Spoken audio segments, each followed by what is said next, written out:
For most of recorded galactic history, time belonged to the Elders.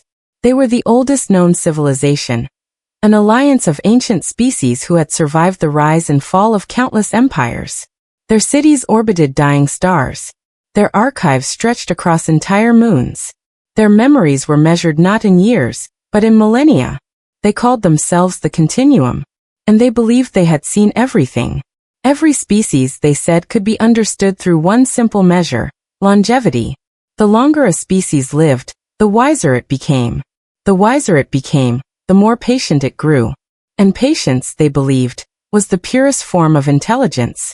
In their view, the galaxy's younger civilizations were sparks, bright, unpredictable, and destined to fade. Humans, of course, were among the youngest. When Earth first joined the galactic community, the Continuum observed quietly. They did not mock openly. They did not threaten. They simply watched, recording everything in their endless archives. Humans fascinated them. Not because of their strength. Not because of their technology. Not even because of their ambition. But because of how quickly they died. A human lifespan, barely a century, was shorter than a single academic cycle in the Continuum's universities. Entire human civilizations rose and fell in the time it took the Elders to complete one philosophical debate. To them, humanity was a fleeting curiosity, a mayfly civilization, a bright spark, one that would burn out soon enough. The council chamber of the Continuum floated above a dying red giant star. The chamber itself was ancient, grown from crystal structures older than most species' histories. On this day, the Elders gathered to discuss humanity for the first time. A massive projection of Earth rotated silently in the center of the chamber. An Elder spoke first, its voice slow and echoing like stone grinding against stone. They expand rapidly. They build constantly. They change direction without warning. Their behavior is chaotic. Another Elder responded, its voice softer, like wind through glass. They are short-lived. Their decisions cannot consider deep time. They think only in decades. A third Elder added, their leaders change too quickly. Their plans shift too often. Their wars are frequent. Their alliances unstable. They lack patience. The chamber hummed in agreement. One Elder finally delivered the conclusion. They will never leave a permanent mark upon the galaxy. The statement was recorded, archived, and sealed. To the Continuum, the matter was settled. Humanity was temporary. But humans had been busy. While the galaxy measured time in centuries, humans measured it in urgency. They built faster, tested faster, failed faster, tried again faster. Where the Elders saw chaos, humans saw momentum. And for decades, humanity pursued a dream the Continuum considered pointless. A project so ambitious that even long-lived civilizations had abandoned it.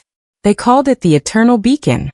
The idea had begun with a simple, terrifying question. What happens when humanity is gone? Not when Earth falls. Not when the sun dies. But when the last human heartbeat stops. The question haunted philosophers, engineers, artists, and scientists alike. Humanity knew it would not live forever. No species had. But humans had something unusual. A deep fear of being forgotten. So they made a decision that the galaxy would later call impossible. If humanity could not live forever, then something human would. The Eternal Beacon began as a whisper among scientists. Then a proposal. Then a global project. Then a mission that united Earth in a way nothing else ever had. The goal was simple to say, and impossibly difficult to achieve. Build a machine that would outlive humanity. Not for centuries. Not for millennia. But for billions of years. A machine that would think, learn, and remember. A machine that would carry humanity's stories long after the species itself had vanished. A machine that would never stop speaking.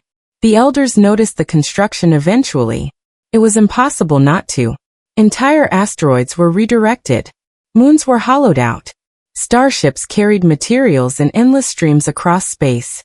The project site orbited a quiet, stable star far from Earth. When the Continuum finally investigated, they were confused. The structure under construction was enormous. Larger than most cities. Larger than most space stations. Yet it was not a weapon. Not a colony. Not a ship. It was something stranger. A vast lattice of mirrored panels surrounded a central core the size of a small moon. An elder envoy arrived to observe the humans directly. They met the project's lead engineer, a woman named Dr. Mira Halden. The elder studied her with silent curiosity. "You are building a machine," the elder said slowly. "For what purpose?" Mira smiled. "So we won't disappear." The elder paused. "All species disappear." "Exactly," Mira replied. "And you believe this machine will prevent that?" "No," she said softly. "We believe it will remember us." The elders did not understand. Why devote such immense resources to something that would outlive its creators? Why build a monument to a species that would not be there to see it? To the continuum, legacy was unnecessary. They lived long enough to remember their own past. But humans did not. And that difference changed everything. Construction continued for decades. Generations of humans worked on the eternal beacon. Many never lived to see its completion. Children grew up visiting the construction site as students, and returned years later as engineers. Parents passed blueprints to their children. Teachers trained students who would finish what they began. The project became something more than engineering. It became a promise. The day the beacon activated, the elders returned. They expected a ceremony, a celebration, something loud and triumphant. Instead, the activation was quiet. A single command spoken in a calm human voice. "Begin recording." The beacon woke. At first, nothing happened. Then the mirrors shifted. Thousands of panels unfolded like metallic petals, capturing the light of the nearby star. Energy flooded into the central core.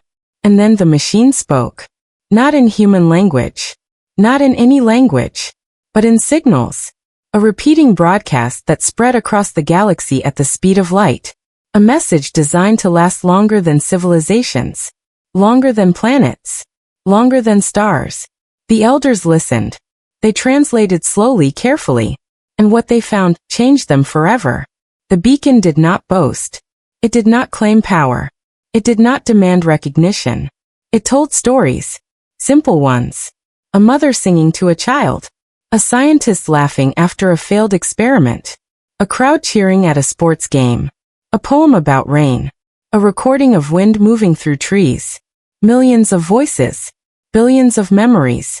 Every language. Every culture. Every emotion humanity had ever captured. The beacon was not a monument to human achievement. It was a monument to human experience. One elder spoke quietly as the signals continued. "They are not trying to prove their strength." Another answered. "They are trying to prove they existed."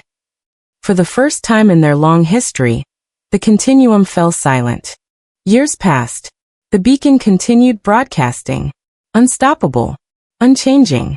Eternal. Even when Earth suffered disasters. Even when human colonies struggled. Even when wars threatened their future. The beacon did not stop. It never would.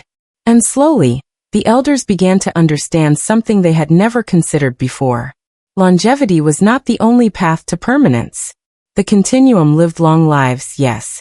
But they had never feared being forgotten. They had never needed to fight against time itself. Humans had. And instead of surrendering to it, they had built something that could not die. Centuries later, the elders returned to the council chamber. The same chamber where they had once dismissed humanity as temporary. The same chamber where they had said humans would never leave a permanent mark upon the galaxy. A new record was added to the archives. An elder spoke, its voice slower than ever before. "We were wrong." Another continued. "They are short-lived, but they do not think in short lifetimes." A third elder added the final statement. "They think in forever." The chamber recorded the correction. And the file was sealed. Far away, orbiting its quiet star, the eternal beacon continued its endless broadcast. Long after the humans who built it were gone. Long after their cities changed. Long after their languages evolved. Long after their species faced challenges the elders could not predict. The machine kept speaking, telling the galaxy about laughter, about love, about hope, about fragile lives that burned brightly for a brief moment, and still refused to fade. And for the first time, the galaxy understood. what it truly meant to be human. If this story moved you, subscribe for more human stories from the stars.